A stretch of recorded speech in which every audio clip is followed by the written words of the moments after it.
마가복음 14장 1절에서 9절입니다.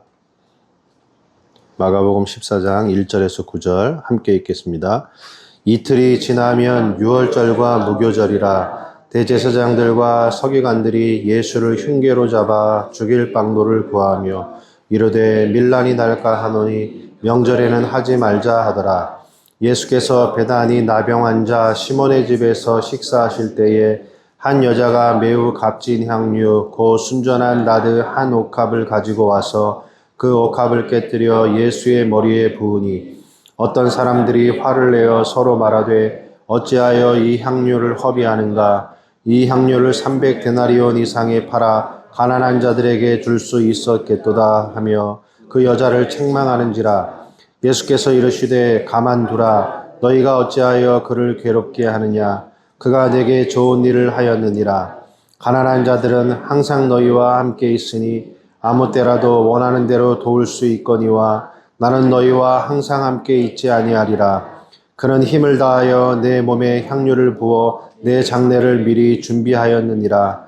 내가 진실로 너희에게 이르노니 온 천하에 어디서든지 복음이 전파되는 곳에는 이 여자가 행한 일도 말하여 그를 기억하리라 하시니라. 아멘. 죽음으로 하나 되는 사랑입니다. 죽음으로 하나 되는 사랑. 14장부터는 이제 예수님의 십자가를 향하여 이제 바로 들어가는 본격적인 이야기가 시작이 되는데 그 서론을 지금 예수님의 머리에 향유를 붓는 여인의 이야기를 이 서론에다가 딱 집어넣었어요. 서론에 집어넣는다는 건 뭘까요? 뒤에 일어날 예수님의 십자가의 죽음과 그 모든 사건을 앞에다가 주제를 그냥 탁 얘기하는 거예요. 십자가의 사건이 무엇을 의미하는지를 서론에서 딱 잡아주는 거예요. 그래서 향유를 부은 이 여인의 행위가 복음이 전파되는 곳 어디서든지 그를 기억하리라. 그러니까 우리에게까지도 기억해야 할 만한 십자가 사건 속에 담겨져 있는 중요한 가장 핵심적인 이야기가 이 여인의 행위를 통해서 드러났으니 그거는 반드시 기억해야 할 이야기다.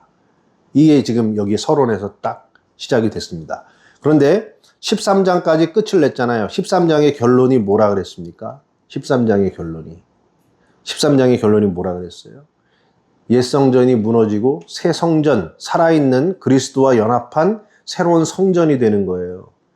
옛 성전은 열매가 없잖아요. 근데 새로운 성전이 되면 열매가 있단 말이에요. 그래서 그 마지막에 뭐라 그랬습니까? 무화과 나무에 비유해서 가지가 연하여지고 잎사귀들이 나면 그 징조를 알 수 있다 그랬잖아요. 그 잎사귀가 뭐라 그랬습니까?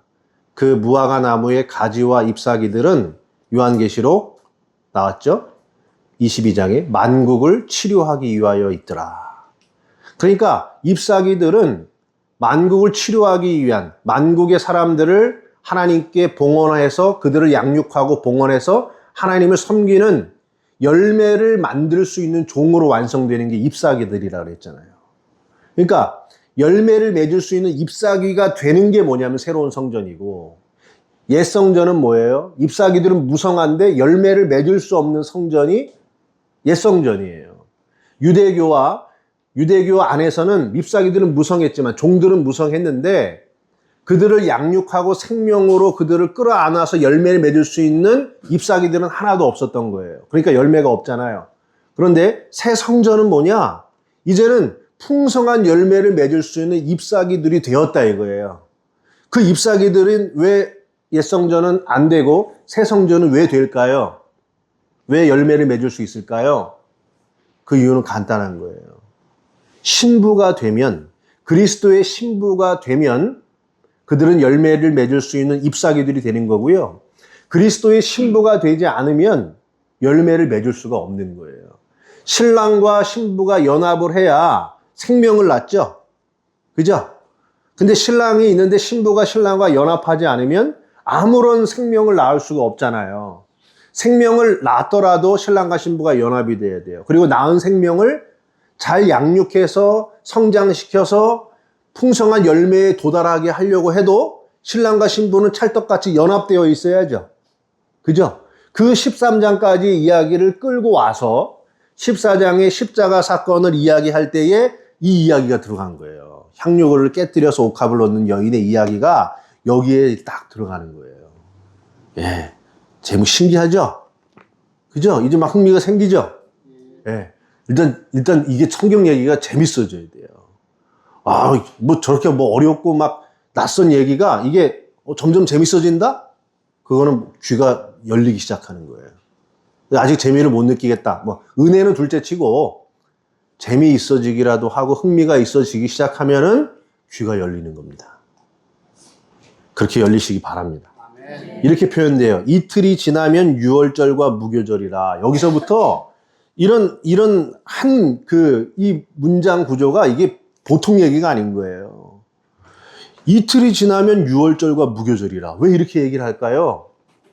왜 이틀이라는 얘기를 이거는 유월절 전에 예수님 십자가 돌아가시기 전에 이틀이라는 거를 표기하기 위한 단순한 목적일까요? 아니에요. 수사학적인 의도가 있는 거예요. 그리고 유월절이라 그러면 되는데 왜 유월절과 무교절이라 그랬을까요? 이게 중요한 겁니다. 성경에서 이틀이라고 하는 것은 3일과 대비돼요. 3일은 뭡니까? 십자가에서 죽으시고 부활하시는 거죠. 이틀까지는 뭐예요? 완전한 죽음이죠. 3일째가 부활이죠. 그죠? 그래서 구약과 신약의 이 이틀이라고 하는 의미는 부활 이전에, 새로운 생명 이전에 죽음의 시기를 의미해요. 이라고 하는 수가 날짜가 붙어버리면. 그러니까 이틀은 뭐냐? 완전한 죽음을 의미하는 거예요. 완전한 죽음. 완전한 죽음을 통과해야 어떻게 됩니까? 부활에 이르는 거잖아요. 그러니까 완전한 죽음을 통과해야 유월절과 무교절로 가는 거예요.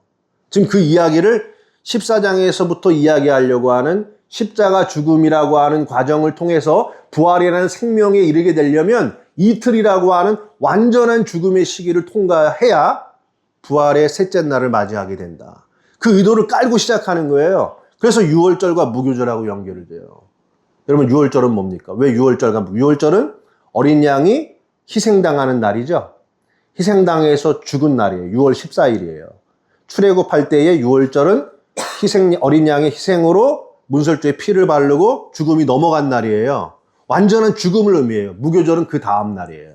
그 다음 날 뭘 했냐면 집안에 있는 모든 누룩들을 다 제거하는 거예요. 집안 청소하는 날이에요. 여러분 집안 청소하면 뭐예요? 새로운 집으로 이사 갔다는 거잖아요. 모든 썩고 조민하는 곰팡이들을 싹 제거해버려요. 그럼 뭡니까 이제는? 새로운 거룩한 집, 새롭게 시작되는 거룩한 집의 시작. 예수님의 죽으심을 통해서 이루어진 유월절, 그 유월절을 통과하고 나면 이제 뭐가 되느냐? 새로운 집으로 가는 거예요. 새로운 공동체, 이제 거룩한 공동체에 새로운 삶이 이어지는 그 날, 그 이야기가 14장부터 전개될 것이다. 이제 그리스도의 죽으심과 그 죽으심을 통하여 새롭게 열려지는 모든 누룩과 부정한 것들은 싹 제거된 새로운 공동체의 출현이 이루어지는 이야기를 시작할 것이다. 근데 뭐가 지나야 된다요? 이틀이 지나야 된다. 완전한 죽음 안으로 들어가야 유월절과 무교절이라고 하는 새로운 공동체, 새로운 하나님 나라의 공동체가 이루어진다. 그 이야기를 전개시키는 이야기에 이 향유 붓는 여인의 이야기가 나오고 있어요. 자, 그런데 이제 보세요. 또 비교가 돼요. 예수께서 배단이 나병 환자 시몬의 집에서 식사를 하신대요. 여러분, 나병 환자가 깨끗해요? 더러워요? 더럽잖아요.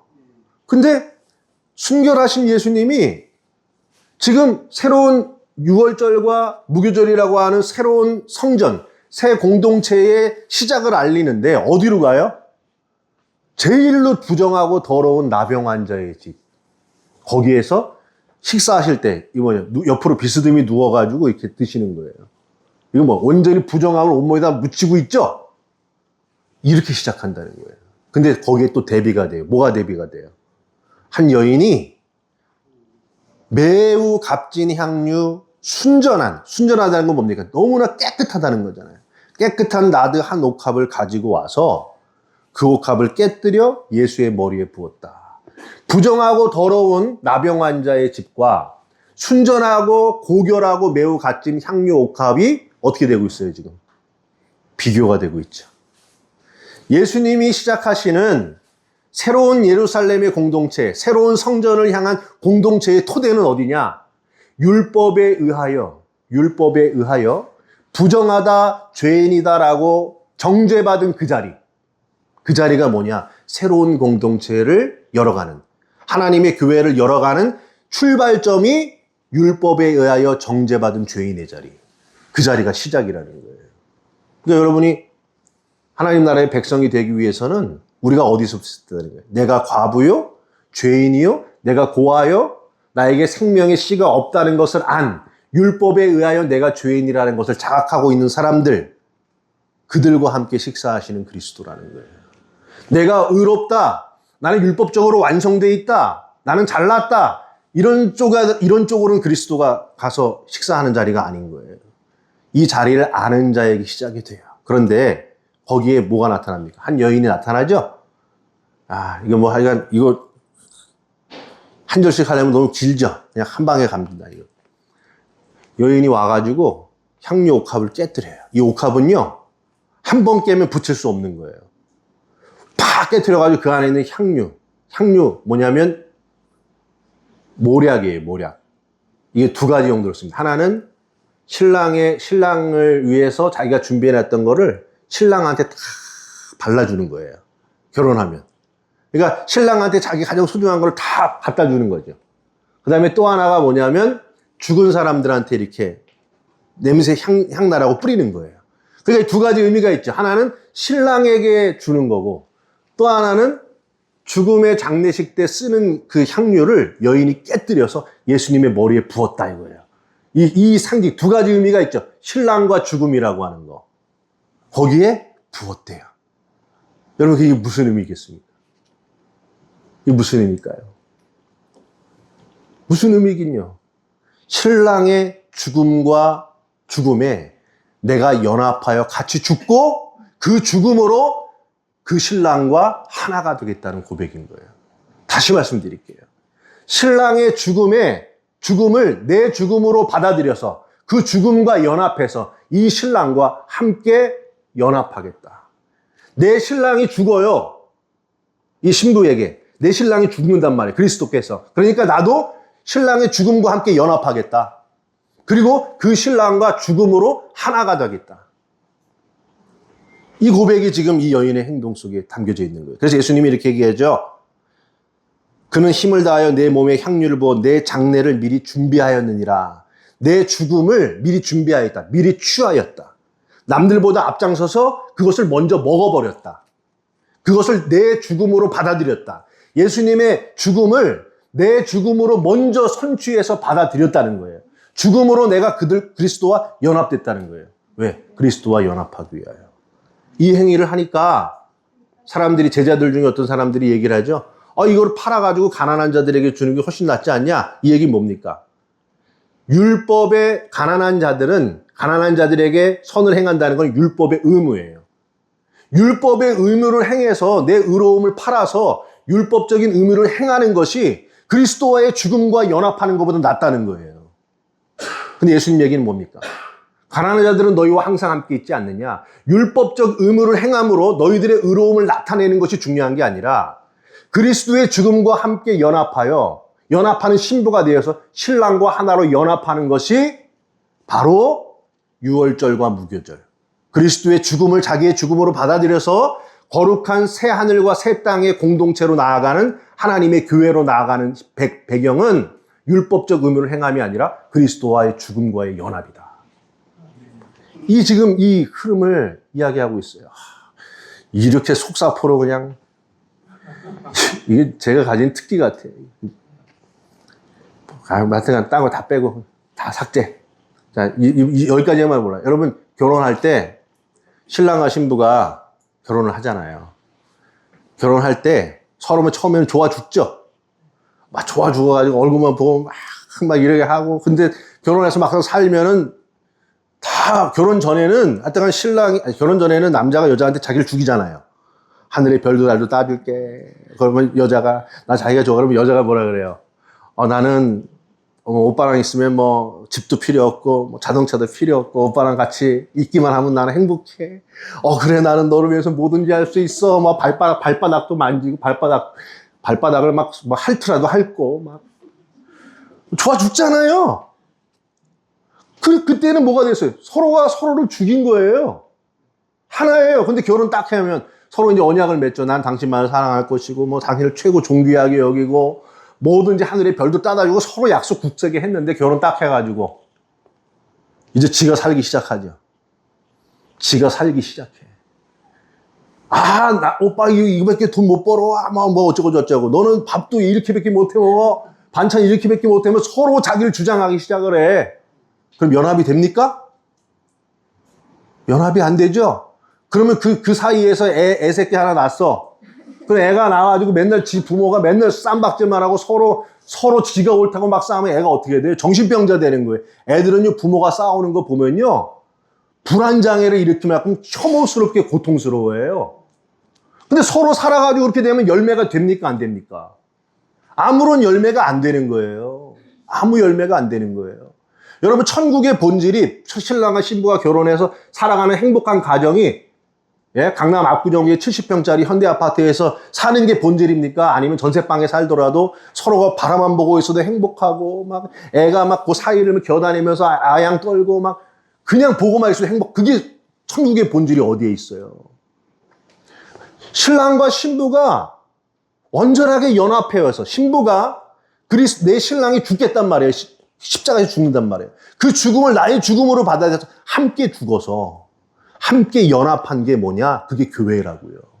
그래서 계시록 19장, 21장, 22장 얘기가 다 뭐냐?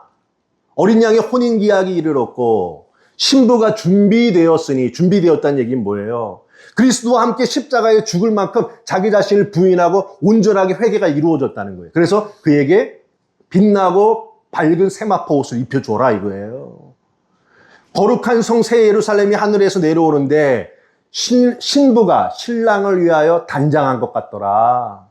거룩한 성이 됐어요. 신랑을 위해서 뭘 단장한 거예요? 이제는 내 옛사람을 다 지워버리고 다 회개해버리고 내 옛사람을 다 죽이고 십자가를 받아들여서 신랑과 같은 눈높이를 가진 신부가 됐다는 것을 뭐라 그러냐면 신랑이 볼 때 거룩한 성 예루살렘이 되었다.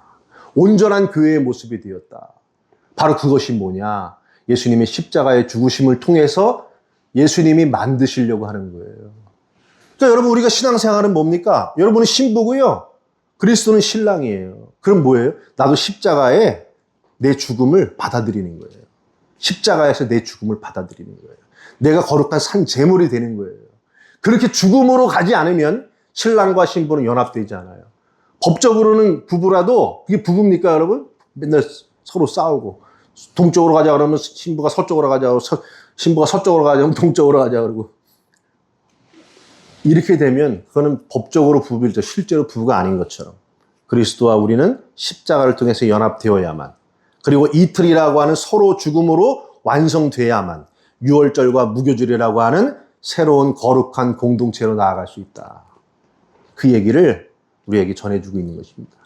기도하겠습니다. 하나님, 예수님의 십자가가 내 죽음으로 받아들여져서 나도 그리스도와 함께 죽고 그리스도와 함께 연합하는 신부가 되게 하여 주옵소서. 예수님의 이름으로 기도했습니다. 아멘.